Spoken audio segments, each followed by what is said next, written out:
El mensaje de los tres ángeles, un resumen histórico y bíblico.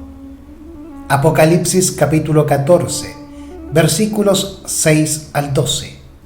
Encontramos en estos pasajes el último mensaje de misericordia y de amor dado por Dios a su siervo Juan, a la iglesia y la iglesia al mundo, que detalla la pronta venida de Jesucristo. Y vi otro ángel volar por en medio del cielo, que tenía el evangelio eterno para predicarlo a los que moran en la tierra y a toda nación y tribu y lengua y pueblo, diciendo en alta voz: temed a Dios y dadle gloria, porque la hora de su juicio es venida, y adorad a aquel que ha hecho el cielo y la tierra y el mar y las fuentes de las aguas. Y otro ángel le siguió diciendo: ha caído Babilonia, aquella grande ciudad, porque ella ha dado a beber a todas las naciones del vino del furor de su fornicación. Y el tercer ángel lo siguió diciendo en alta voz: si alguno adora a la bestia y a su imagen, y toma la señal en su frente o en su mano, éste también beberá del vino de la ira de Dios, el cual está echado puro en el cáliz de su ira, y será atormentado con fuego y azufre delante de los santos ángeles y delante del Cordero. Y el humo del tormento de ellos sube para siempre jamás, y los que adoran a la bestia y a su imagen no tienen reposo día ni noche, ni cualquiera que tomare la señal de su nombre. Aquí está la paciencia de los santos, aquí están los que guardan los mandamientos de Dios y la fe de Jesús. Hoy revisaremos el mensaje del primer ángel, que comprende Apocalipsis capítulo 14, versículos 6 y 7, que vuelvo a leer para ustedes. Y vi otro ángel volar por en medio del cielo, que tenía el evangelio eterno para predicarlo a los que moran en la tierra y a toda nación, tribu, lengua y pueblo, diciendo en alta voz: temed a Dios y dadle gloria, porque la hora de su juicio es venida, y adorad a aquel que ha hecho el cielo, la tierra y el mar y las fuentes de las aguas. Por lo tanto, hoy vamos a comprender los conceptos y palabras que aparecen en los versículos 6 y 7, antes narrados, de Apocalipsis capítulo 14, que comprende el mensaje del primer ángel. Hoy vamos a comprender y entender qué es el evangelio eterno, qué es temed a Dios y dadle gloria, qué es o qué se entiende sobre la venida del juicio, y quién es aquel a quien debemos adorar, que hizo el cielo, la tierra, el mar y las fuentes de las aguas, y qué significan todos estos conceptos y palabras. Comencemos. Cristo viene por segunda vez con poder para salvación. Ha enviado los mensajes de los ángeles primero, segundo y tercero, para preparar a los seres humanos para dicho acontecimiento. Estos ángeles representan a los que reciben la verdad y presentan el evangelio al mundo con poder. Las iglesias se han convertido en lo que se describe en el capítulo 18 del Apocalipsis, esto es Babilonia. ¿Por qué se dan los mensajes de Apocalipsis 14? ¿Por qué se dan los mensajes de este capítulo que acabamos de leer, de Apocalipsis 14, versículos 6 al 12? Porque se ha corrompido los principios de la iglesia.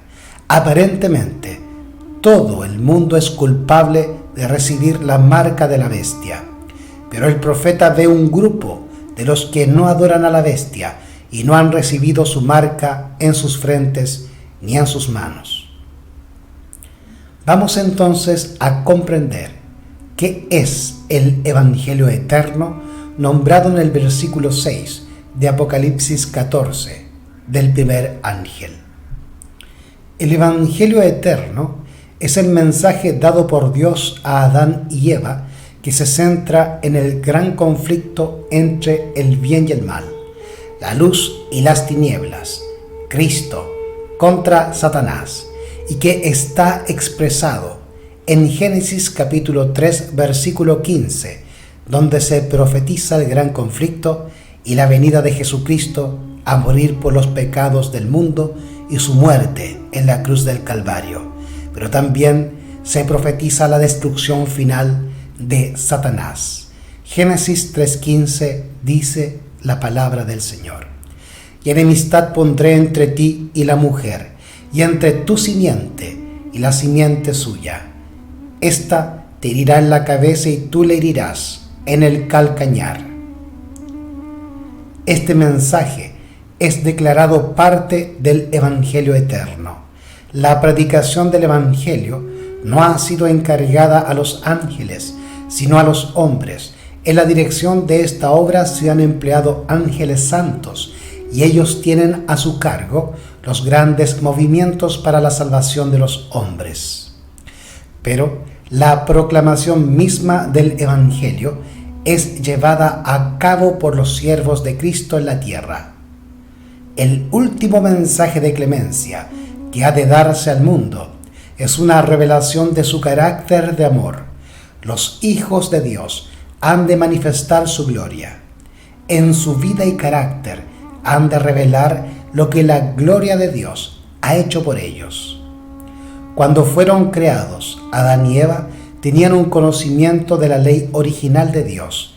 Esto está expresado en el libro de Oseas, capítulo 6, versículo 7, que dice: mas ellos, hablando de Israel, que había apostatádose de los mandamientos de Dios y de su palabra, o habían abandonado los mandamientos y la palabra de Dios. Oseas el profeta dice, en el capítulo 6, versículo 7, mas ellos, Israel, cual Adán, traspasaron el pacto, allí prevaricaron contra mí. Traspasar el pacto es quebrantar los mandamientos, pues el pacto de Dios, como dice Jeremías capítulo 31-33 y Hebreos capítulo 8 versículo 10 y Hebreos capítulo 10 versículo 16, que el pacto de Dios se centra en que su pueblo guarde la ley de Dios. Y en el segundo pacto, la ley es puesta en el corazón del hombre, según Jeremías 31-33, Hebreos capítulo 8-10 y 10-16. Estaba impresa, por lo tanto, la ley en los corazones de Adán y Eva, y conocían ellos las exigencias de la ley. Cuando transgredieron la ley de Dios y cayeron de su estado de feliz inocencia y se convirtieron en pecadores, según 1 de Juan 3:4, pecados infracción de la ley. Por lo tanto, Adán y Eva quebrantaron los 10 mandamientos y así se convirtieron en pecadores y transgresores, y con ello en prevaricadores, que significa quebrantar la ley con conocimiento de ella. El futuro de la raza, cuando Adán y Eva pecaron, el futuro de esta raza caída no quedó aliviado por un solo rayo de esperanza. Dios se compadeció de ellos y Cristo ideó su plan de salvación llevando él mismo la culpa. Cuando se pronunció la maldición sobre la tierra y sobre el hombre, hubo una promesa en relación con la maldición, que mediante Cristo había esperanza y perdón por la transgresión de la ley de Dios, o sea, por el pecado. Aunque la lobreguez y oscuridad pendían como una mortaja sobre el futuro, sin embargo, en la presencia del Redentor, la estrella de la esperanza, que es Cristo, alumbraba el lóbrego futuro. La primera predicación del Evangelio fue hecha por Cristo a Adán. Adán y Eva experimentaron sincero dolor y arrepentimiento por su culpa. Creyeron la preciosa promesa de Dios y fueron salvados de una ruina total. Ahora vamos a comprender qué es temer a Dios. El mensaje del primer ángel en el capítulo 14 de Apocalipsis, versículo 7, que anuncia la hora del juicio de Dios y que exhorta a los hombres a que le teman y adoren, tenía por objeto separar de las tinieblas corruptoras del mundo al pueblo que profesaba ser de Dios y despertarlo para que viera su verdadero estado de mundanalidad y apostasía. Con este mensaje Dios había enviado a la iglesia un aviso que, de ser aceptado, habría curado los males que la tenían apartada de él. Si los cristianos hubiesen recibido el mensaje del cielo, humillándose ante el Señor y tratando sinceramente de prepararse para comparecer ante su presencia en el juicio, el Espíritu y el poder de Dios se habría manifestado entre ellos. La iglesia habría vuelto a alcanzar aquel bendito estado de unidad, fe y amor que existía en tiempos apostólicos, cuando la muchedumbre de los creyentes era de un mismo corazón y de una misma alma. Y hablaron las palabras de Dios con denuedo, cuando el Señor añadía a la iglesia los salvados de día en día. Hechos capítulo 4, versículo 32 y 31. Hechos capítulo 2, versículo 47. En Eclesiastés capítulo 12, en los versículos 13 y 14, el profeta rey Salomón nos advierte y nos enseña y nos aclara que es temer a Dios. El fin de todo discurso oído es este: teme a Dios y guarda sus mandamientos, porque esto es todo del hombre, porque Dios traerá toda obra a juicio, el cual se hará sobre toda cosa oculta, buena o mala. Por lo tanto, según Salomón, temer a Dios es guardar sus mandamientos, y al temer a Dios y guardar sus mandamientos, nos preparamos para aquel juicio que había de venir en los días de Salomón. Génesis 22:11 nos amplía la visión de lo que es temer a Dios. Entonces el ángel de Jehová le dio voces del cielo y dijo: Abraham, Abraham. Y él respondió: heme aquí. Versículo 12. Y dijo: no extiendas tu mano sobre el muchacho ni le hagas nada, que ya conozco que temes a Dios, pues que no me rehusaste tu hijo, tu único hijo. Génesis capítulo 22, versículos 11 y 12. Y Proverbios capítulo 8, versículo 13, nos termina de aclarar el concepto de temer a Dios. El temor de Jehová es aborrecer el mal, la soberbia y la arrogancia, el mal camino y la boca perversa aborrezco. Proverbios capítulo 8, versículo 13. Ahora revisaremos y comprenderemos el significado del concepto dadle gloria a Dios. Dar gloria a Dios es revelar su carácter en el nuestro y de esta manera hacerlo conocer.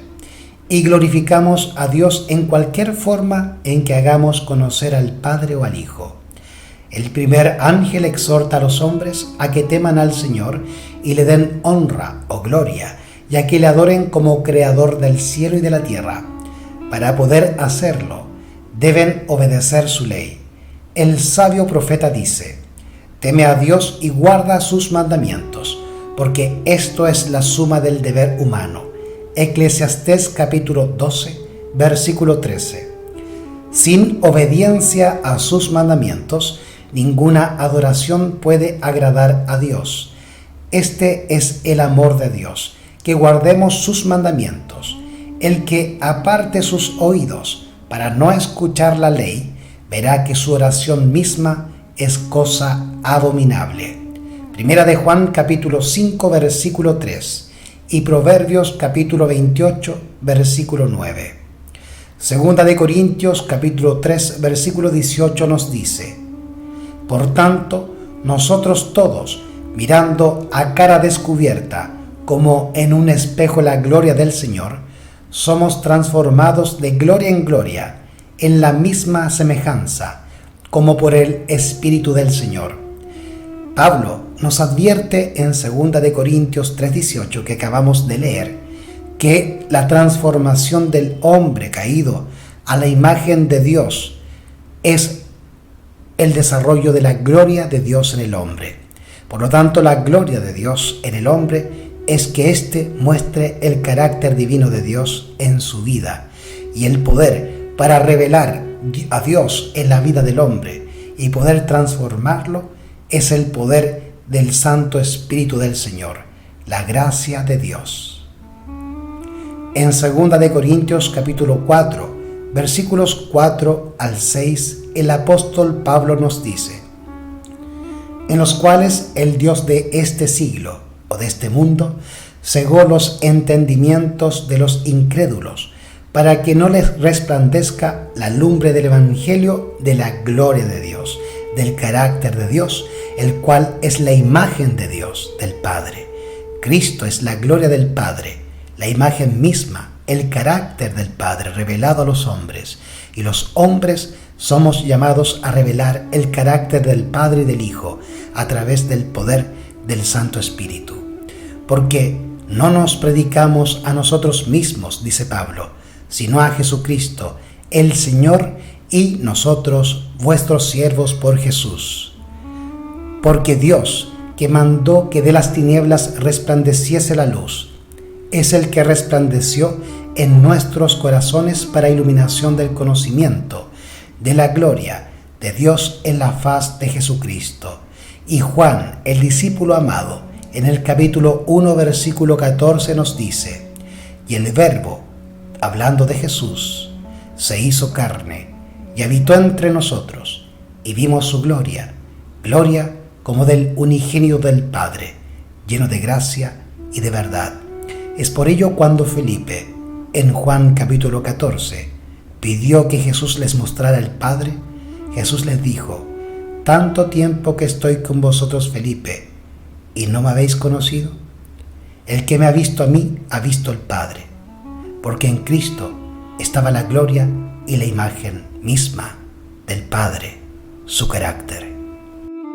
Ahora revisaremos el concepto la hora del juicio ha llegado, juicio que el rey Salomón nos advertía de su llegada en Eclesiastés capítulo 12, versículos 13 al 14, que dice: el fin de todo el discurso oído es este: teme a Dios y guarda sus mandamientos, porque esto es todo del hombre. Porque Dios traerá toda obra a juicio, el cual se hará sobre toda cosa oculta, buena o mala.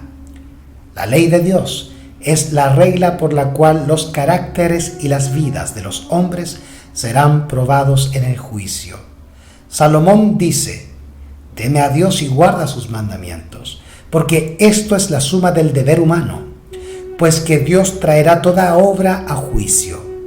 El apóstol Santiago amonesta a sus hermanos diciéndoles: así hablad pues, y así haced, como hombres que van a ser juzgados por la ley de libertad. Santiago capítulo 2, versículo 12. Los que en el juicio serán tenidos por dignos tendrán parte en la resurrección de los justos. Jesús dijo: los que serán tenidos por dignos de alcanzar aquel siglo venidero y la resurrección de entre los muertos son iguales a los ángeles y son hijos de Dios, siendo hijos de la resurrección. Lucas capítulo 20 versículos 35 y 36. Y además declara que los que hicieron bien saldrán a resurrección de vida. Juan capítulo 5 versículo 29. Los justos ya muertos no serán resucitados más que después del juicio en el cual habrán sido juzgados dignos de la resurrección de vida. No estarán pues presentes en persona ante el tribunal cuando sus registros sean examinados y sus causas falladas, pues este juicio se está desarrollando en este mismo momento, desde el año 1844, cuando finalizaron las 2300 tardes y mañanas, profetizadas por el profeta Daniel en el libro homónimo, en el capítulo 8, versículo 14. Ese tiempo de 2300 tardes y mañanas finalizaron en 1844, cuando Jesucristo, el sumo sacerdote, pasó del lugar santo al santísimo para dar finalización al plan de salvación del hombre. Jesús aparecerá como el abogado de ellos en el juicio para interceder en su favor ante Dios. Si alguno hubiere pecado, abogado tenemos para con el Padre, a saber, Jesucristo el justo. Primera de Juan capítulo 2, versículo 1. Porque no entró Cristo en un lugar santo, hecho de mano, que es una mera representación del verdadero, sino en el cielo mismo, para presentarse ahora delante de Dios por nosotros, por lo cual también puede salvar hasta lo sumo a los que se acercan a Dios por medio de él, viviendo siempre para interceder por ellos. Hebreos capítulo 9, versículo 24 y capítulo 7, versículo 25. A medida que los libros de memoria se van abriendo en el juicio, las vidas de todos los que hayan creído en Jesús pasan ante Dios para ser examinados por Él, empezando con los que vivieron los primeros años en la tierra. Nuestro abogado presenta los casos de cada generación sucesiva, desde Adán hasta nuestros días, y termina con las personas vivas hoy. Cada nombre es mencionado, cada caso cuidadosamente investigado. Habrá nombres que serán aceptados y otros rechazados. En caso de que alguien tenga en los libros de memoria pecados de los cuales no se haya arrepentido y que no hayan sido perdonados, su nombre será borrado del libro de la vida, y la mención de sus buenas obras será borrada de los registros de Dios. El Señor declaró a Moisés: al que haya pecado contra mí, a este borraré de mi libro. Éxodo capítulo 32, versículo 33. Y el profeta Ezequiel dice: si el justo se apartare de su justicia y cometiere maldad, todas las justicias que hizo no vendrán en memoria. Ezequiel capítulo 18, versículo 4. Además, el profeta Daniel, en Daniel capítulo 7, versículos 9 y 10, nos hablan del comienzo de este juicio precedido por el Padre, Dios y Jesucristo como nuestro abogado. Estuve mirando hasta que fueron puestos unos tronos, y el anciano de días se sentó, cuya vestidura era blanca como la nieve, y el cabello de su cabeza como lana pura. Su trono era como llama de fuego, y sus ruedas como fuego ardiente. Un río de fuego procedía y salía delante de él. Millares de millares le servían, y millones de millones asistían delante de él. El juez se sentó, y los libros fueron abiertos. Daniel capítulo 7, versículos 9 al 10. Dice la palabra del Señor en Juan capítulo 8, versículos 10 al 11. Y enderezándose Jesús, y no viendo a nadie sino a la mujer, le dijo: ¿dónde están los que te acusaban? ¿Ninguno te condenó? Y ella dijo: ninguno, Señor. Entonces Jesús le dijo: ni yo te condeno. Vete y no peques más. A todos los que se hayan arrepentido verdaderamente de su pecado y que hayan aceptado con fe la sangre de Cristo como su sacrificio expiatorio, se les ha inscrito el perdón frente a sus nombres en los libros del cielo. Como llegaron a ser partícipes de la justicia de Cristo y su carácter está en armonía con la ley de Dios, sus pecados serán borrados y ellos mismos serán juzgados dignos de la vida eterna. El Señor declara por el profeta Isaías: Yo soy aquel que borro tus transgresiones a causa de mí mismo, y no me acordaré más de tus pecados. Isaías capítulo 43, versículo 25.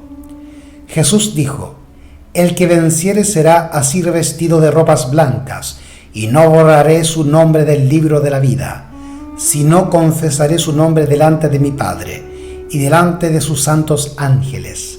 A todo aquel pues que me confesare delante de los hombres, le confesaré yo también delante de mi Padre, que está en los cielos. Pero a cualquiera que me negare delante de los hombres, le negaré yo también delante de mi Padre, que está en los cielos. Apocalipsis capítulo 3, versículo 5. Y Mateo capítulo 10, versículos 32 y 33. Así pues también dice Mateo capítulo 22, versículo 14. Porque muchos son los llamados, pero pocos los escogidos. Juan en el Apocalipsis predice la proclamación del mensaje evangélico precisamente antes de la segunda venida de Cristo. Él contempla a un ángel volar por en medio del cielo que tenía el evangelio eterno para predicarlo a todos los que moran en la tierra y a toda nación, tribu, lengua y pueblo, diciendo en alta voz: temed a Dios y dadle gloria, porque la hora de su juicio es venida.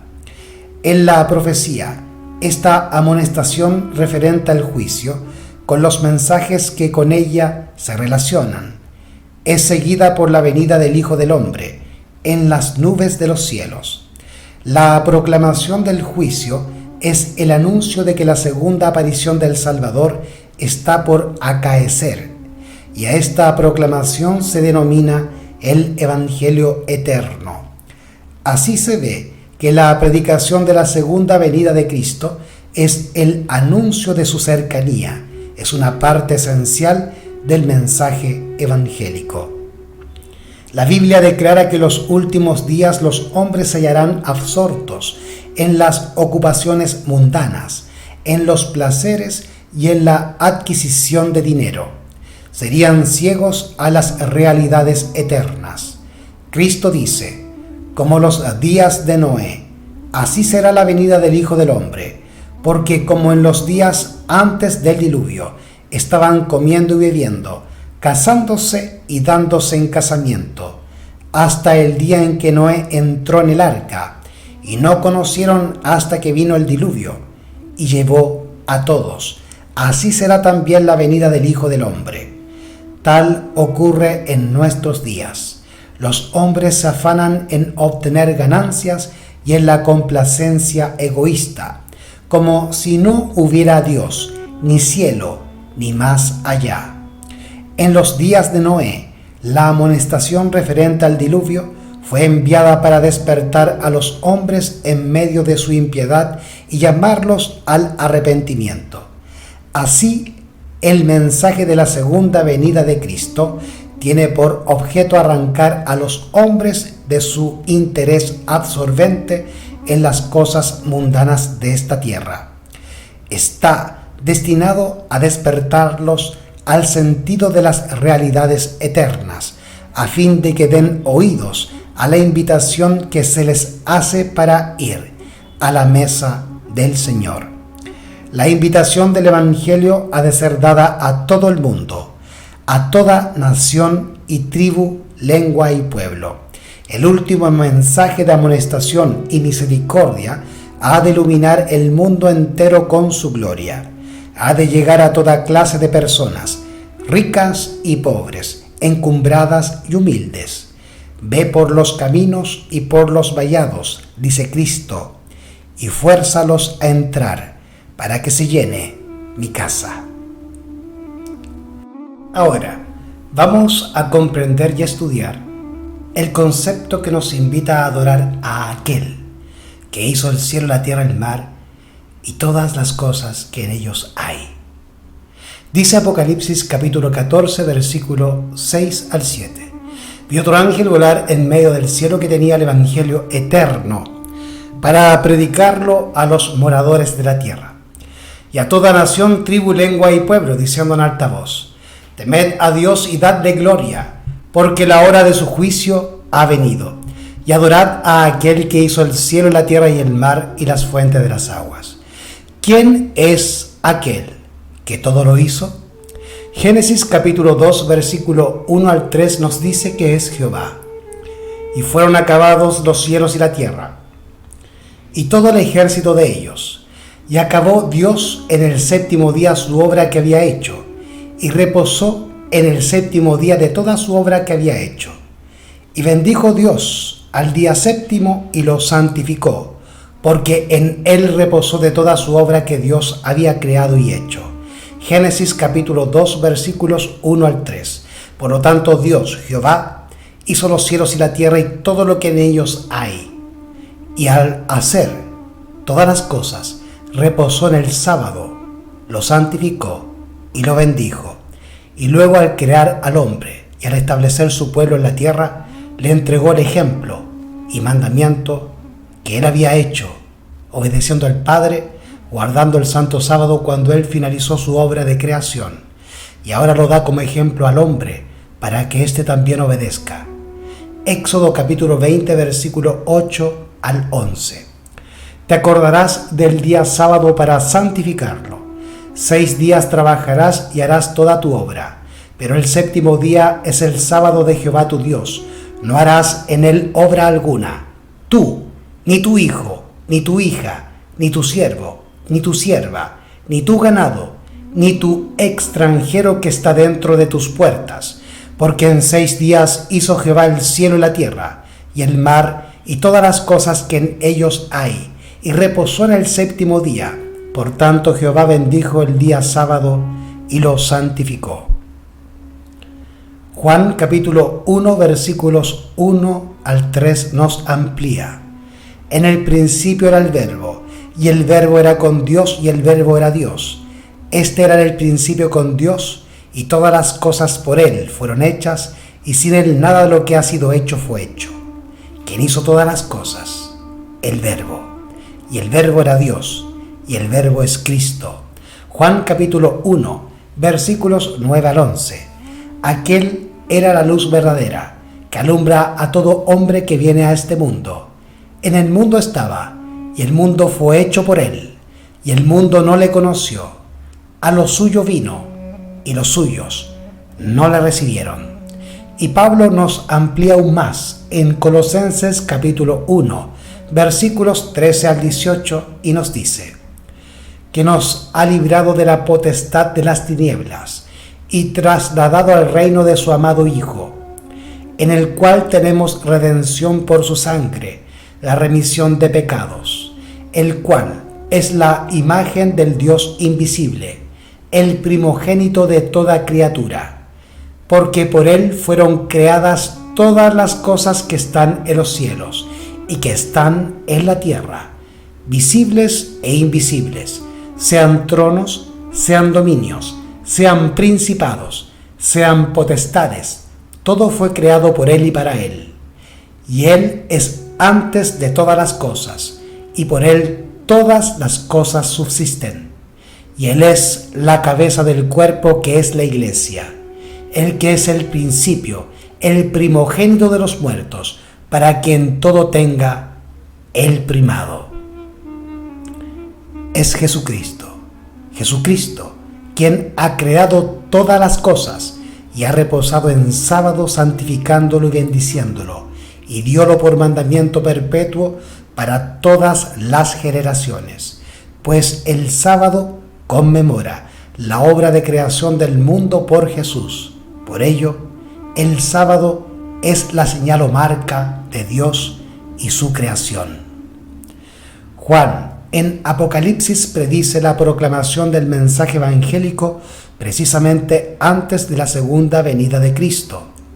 Él contempla a un ángel volar por en medio del cielo, que tenía el evangelio eterno para predicarlo a todos los que moran en la tierra, y a toda nación, tribu, lengua y pueblo, diciendo en alta voz: temed a Dios y dadle gloria, porque la hora de su juicio es venida.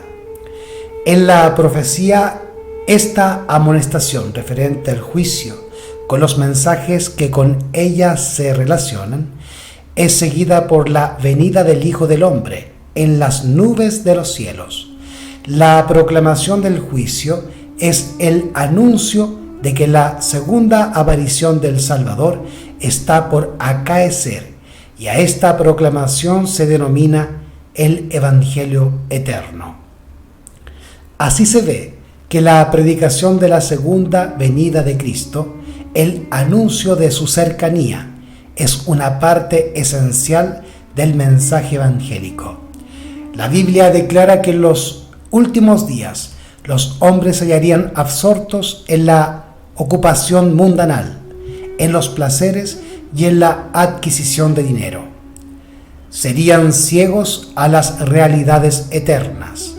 Cristo dice, como en los días de Noé, así será la venida del Hijo del Hombre, porque como en los días antes del diluvio estaban comiendo y bebiendo, casándose y dándose en casamiento, hasta el día en que Noé entró en el arca, y no conocieron hasta que vino el diluvio y llevó a todos. Así será también la venida del Hijo del Hombre. Tal ocurre en nuestros días. Los hombres se afanan en obtener ganancia y en la complacencia egoísta, como si no hubiera Dios, ni cielo, ni más allá. En los días de Noé, la amonestación referente al diluvio fue enviada para despertar a los hombres en medio de su impiedad y llamarlos al arrepentimiento. Así, el mensaje de la segunda venida de Cristo tiene por objeto arrancar a los hombres de su interés absorbente en las cosas mundanas. Está destinado a despertarlos al sentido de las realidades eternas, a fin de que den oídos a la invitación que se les hace para ir a la mesa del Señor. La invitación del Evangelio ha de ser dada a todo el mundo, a toda nación y tribu, lengua y pueblo. El último mensaje de amonestación y misericordia ha de iluminar el mundo entero con su gloria. Ha de llegar a toda clase de personas, ricas y pobres, encumbradas y humildes. Ve por los caminos y por los vallados, dice Cristo, y fuérzalos a entrar, para que se llene mi casa. Si retrajeres del sábado tu pie, de hacer tu voluntad en mi día santo, y al sábado llamares delicias, santo, glorioso de Jehová, y lo honrares no andando en tus propios caminos, ni buscando tu voluntad, ni hablando tus propias palabras. Entonces te deleitarás en Jehová, y yo te haré subir sobre las alturas de la tierra, y te daré a comer la heredad de Jacob tu padre, porque la boca de Jehová lo ha hablado. Isaías capítulo 58, versículos 13 y 14, e Isaías capítulo 56, versículos 7 al versículo 8 nos dice: y a los hijos de los extranjeros que se adhirieren a Jehová para servirle, y que amaren el nombre de Jehová para ser sus siervos, y a todos los que guardaren el sábado de profanarlo, y abrazaren mi pacto. Yo los llevaré a mi santo monte, y haré que se regocijen en mi casa de oración. Sus holocaustos y sus sacrificios serán aceptos sobre mi altar, porque mi casa, casa de oración, será llamada para todos los pueblos. Rectifico. Isaías capítulo 56, versículos 6 y 7. Y el mismo profeta Isaías, en el último capítulo y en los últimos 3 versículos, nos advierte: porque como los cielos nuevos y la nueva tierra que yo hago permanecerán delante de mí, dice Jehová, así permanecerá vuestra simiente y vuestro nombre. Y será que de mes en mes y de sábado en sábado vendrá toda carne a adorar delante de mí, dice Jehová. Y saldrán y verán los cadáveres de los hombres que se rebelaron contra mí, porque su gusano nunca morirá, ni su fuego se apagará, y serán abominables a toda carne. Y así nos advierte el apóstol Pablo en Hebreos capítulo 4, versículos 3 al 5. Pero nosotros que hemos creído, entramos en el reposo, de la manera que él dijo: por tanto juré en mi ira, no entrarán en mi reposo, aunque sus obras fueron acabadas desde el principio del mundo. Porque en cierto lugar dijo así del séptimo día, y reposó Dios de todas sus obras en el séptimo día. Y otra vez aquí, no entrarán en mi reposo. Así que puesto que falta que algunos entren en él, y aquellos a quienes primero fue predicado no entraron por causa de su incredulidad, otra vez determina un cierto día, diciendo por medio de David, hoy después de tanto tiempo, como está dicho, si oyereis hoy su voz, no endurezcáis vuestros corazones. Hebreos capítulo 4 versículos 4 al versículo 7. Procuremos pues entrar en aquel reposo y que ninguno caiga en semejante ejemplo de incredulidad. Hebreos capítulo 4 versículo 11. El sábado pertenece a Cristo y como lo hizo todo, creó también el sábado. Por él fue apartado como un monumento recordativo de la obra de la creación. Nos presenta a Cristo como santificador tanto como creador. Declara que Él creó todas las cosas en el cielo y en la tierra, y mediante quien todas las cosas existen. Es cabeza de la Iglesia y que por su poder somos reconciliados con Dios. Porque hablando de Israel dijo, diles también mis sábados, que fuesen por señal entre mí y ellos, para que supiesen que yo soy Jehová que los santifico. Es decir, que los hace santos. Entonces el sábado es una señal del poder de Cristo para santificarnos. Es dado a todos aquellos a quienes Cristo hace santos. Como señal de su poder santificador, el sábado es dado a todos los que por medio de Cristo llegan a formar parte del Israel de Dios. A todos los que reciban el sábado como señal del poder creador y redentor de Cristo, les resultará una delicia. El sábado les indica las obras de la creación como evidencia de su gran poder redentor, al par que recuerda la perdida paz del Edén. Habla de la paz restaurada por el Salvador y todo lo que encierra la naturaleza repite su invitación. Venid a mí todos los que estáis trabajados y cargados, que yo os haré descansar. El sábado es el broche áureo que une a Dios con su pueblo. El sábado será la gran piedra de toque de la lealtad, pues es el punto especialmente controvertido.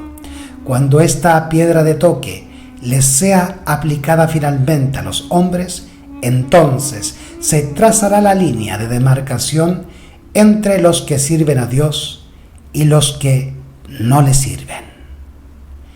El mensaje del primer ángel. Apocalipsis capítulo 14, versículos 6 al 7. Maranata, Cristo viene.